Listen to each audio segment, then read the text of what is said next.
Hello and welcome to our channel. For today's video, I'm going to teach you how to turn off UI navigation in Roblox. Before we start, please don't forget to like and subscribe and click the notification bell for you to be updated to our latest tutorial videos. Without further ado, let's now begin.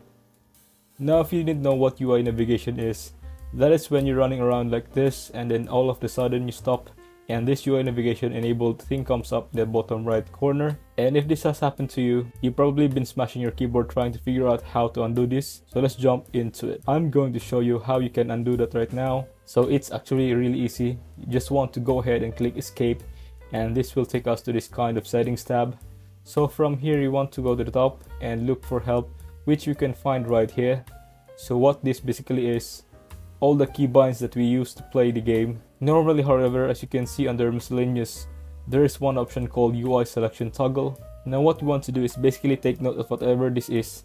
In my case, it's hashtag. So if I go back and press hashtag, as you can see, it's now fixed my issue and I'm now able to play Roblox again. So that's all you really have to do. You just have to go into your settings and remember what key is that you use to toggle that. You could also get rid of it if you really want. So hopefully after you have completed that step, you can run around like I am now and you won't have to deal with this problem where you just get stuck.